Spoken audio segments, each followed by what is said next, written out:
وانا في مصر بقول لحد عايز اجدد البطاقه بتاعتي، تفتكروا قال لي هتتجدد في قد ايه؟ كله دلوقتي بالكمبيوتر، 5 دقايق ونخلص ونمشي. فروحت على كلامه، قالوا لي روح مكان من ضمن الاماكن بتاعت الفي اي بي دي وهتخلص حالك بسرعه. فين المكان ده يا عم؟ ده في واحد في سموحه هنا فاتح، ما انا في اسكندريه. رحت المكان بتاع سموحه لقيت لا اله الا الله، ناس داخله وطالعه وناس قاعده على السلم الاف. دخلت بالزق والبتاع وبسال يا جماعه انا عايز اطلع بطاقه اعمل ايه؟ قالوا لي مفيش استمارات. قلت له يعني ايه مفيش؟ يعني ايه استمارات دي؟ طب تمام اوكي اروح فين تاني؟ قالوا اطلع بقى على كارفور في السجل المدني اللي هناك. اتفضل يا استاذ، خدت وقتك اللي بعده. قلت ماشي، بس ما كانش ينفع يوميها في نفس اليوم.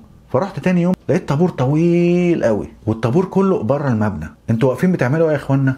ده طابور الاسانسير. قال لك ده الطابور بتاع المكنه اللي بتسحب منها الاستماره. قلت لهم كل ده طابور عشان بس ادوس على زراير وتطلع لي الاستماره؟ قالوا لي اه. قلت لهم طب بعد ما اخد الاستماره؟ قالوا لي بقى هتقف الطابور ده. الطابور التاني ده بقى اللي عامله السول اللي واقف. واقفين صفين، كل واحد يحط الطاقه على الارض والساعه وكل اللي معاه. راجل صوته تخين كده، جايبينه عشان يخوفوا بيه المواطنين الشرفاء. كان بيزعق للناس عادي خالص، وانا طبعا مذهول في ايه، وانت هو باباهم ده ولا ايه بيزعق لهم؟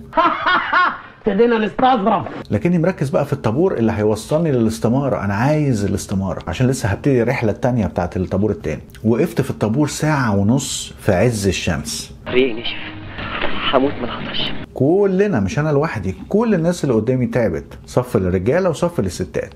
بتدخل رقم البطاقه القديمه ورقم تليفونك وبتدفع 200 جنيه وتدوس برنت تلاقي الورقه طلعت لك. تكنولوجيا اخدت الورقه وكنت فرحان جدا، ولقيت كل الناس من حواليا كلهم بيقولوا لي الله ينور، برافو عليك، انت تستحقها.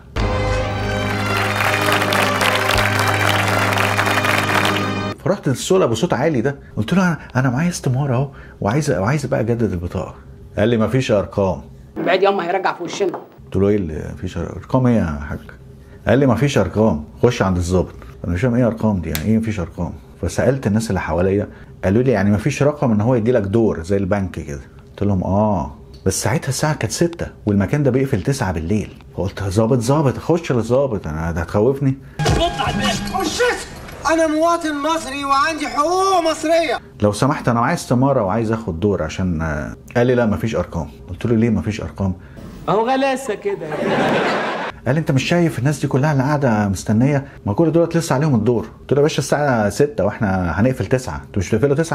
قال لي قلت له طب إيه ده لسه فاضل 3 ساعات. قال لي عايز تستنى بس ما اضمنش، لما نخلص الناس دي الأول ساعتها بدي لك دور، بس براحتك.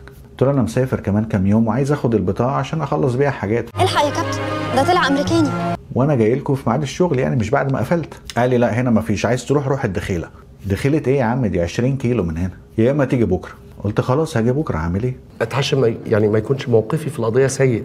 المهم تالت يوم رحت عملت نفس الموضوع واخدت تاكسي لغايه كارفور بدري جدا.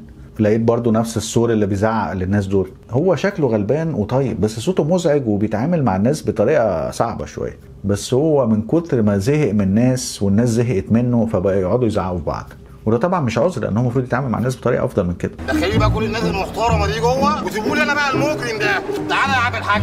ما علينا، اخدت دور وفضلت قاعد حوالي ساعه الا ربع. نادوا عليا وبعد كده الدنيا بقت سهله جدا. اول لما ينادي عليك خلاص الموضوع خلص، بيشوف الورق بتاعك، بيشوف البطاقه القديمه، بيتاكد من البيانات، وبعد كده بيقول لك خد الورق ده وهتروح تدفع في شباك تاني. في شباك لسه أنا ما وقفتش عليه.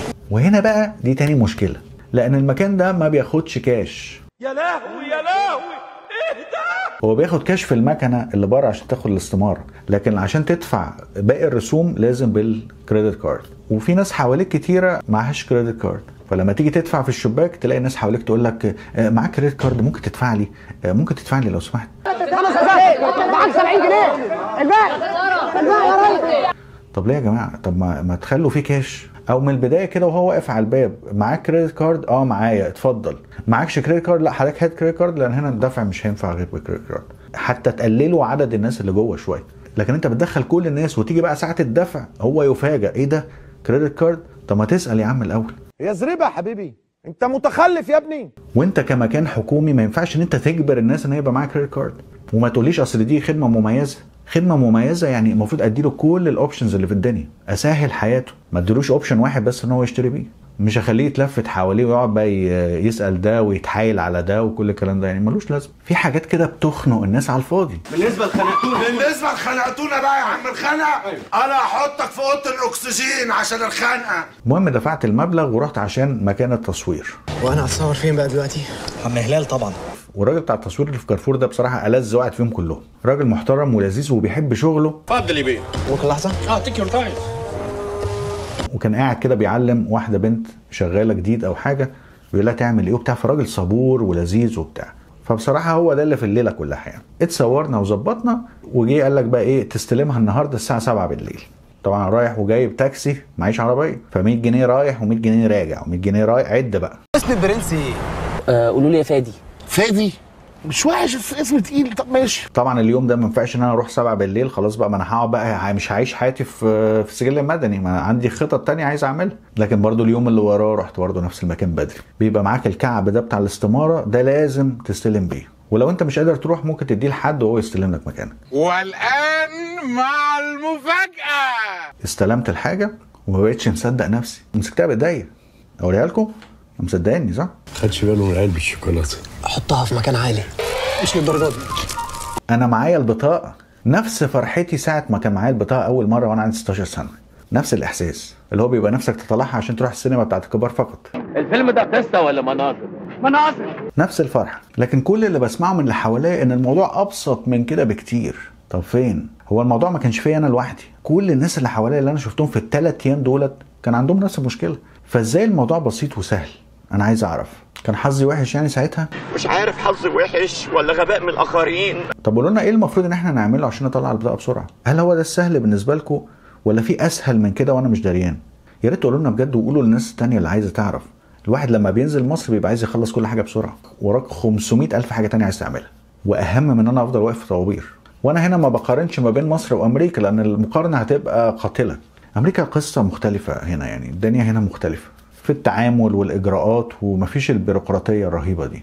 لكن برضو الحق يقال، انت لو عايز تطلع البطاقه دي في يوم واحد هتعرف تطلعها، بس لازم تروح من بدري قوي وتقف في الطابور وتسحب الاستماره وتقعد وتستنى دورك وتخلص الاجراءات وتصور وكل الكلام ده، وعلى اخر اليوم هتستلمها. فلو مستعجل ومش عايز تاخدها في 3 ايام زي ما انا عملت، لازم تفضي نفسك يوم او على الاقل 3 ساعات الصبح وترجع لهم بقى على 7 8 بالليل يكونوا طبعوها وتستلمها بعد كده. وتاني حاجه ان الضباط كانوا برضو بيتعاملوا مع الناس بطريقه حلوه قوي. تيجي تخش عند الضابط تلاقي في 50 واحد قاعدين عنده، اللي عنده سؤال واللي عنده طلب واللي عنده حاجه، وبرضو دولت بني ادمين بيني وبينك، فممكن يجي على اخر اليوم يبقى خلاص بقى مش طايق نفسه، لكن برضو بيتعاملوا مع الناس بطريقه حلوه. فرغم ان التجربه بتاعتي دي انا بقولها لك بشكل كوميدي شويه لان انا عانيت وما كنتش فاهم، لكن انت دلوقتي شفت الفيديو وعرفت انت ممكن تعمل ايه عشان ما يحصلكش زي اللي حصل. فبرغم برضو التطور والتحسينات اللي احنا بنشوفها في بعض الاماكن، لكن برضو الناس طمعانه في اكتر، لان اليوم بيبقى ضيق قوي على الواحد، وبالذات في اليومين دول بتوع الصيف والحر. صعب قوي ان انا افضل واقف بره على مكنه ساعه او ساعه ونص لمجرد بس ان انا اخد استماره. وتاني حاجه موضوع الفيزا او الكريدت كارد ده لو ينفع ان هم يشوفوا له حل يكون افضل،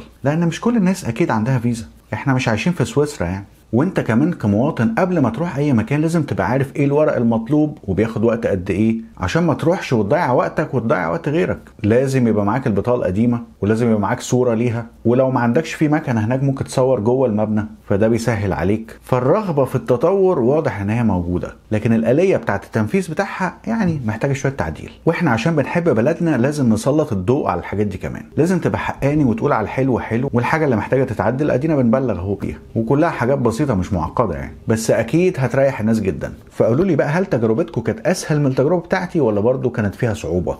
واشوفكم على خير، سلام.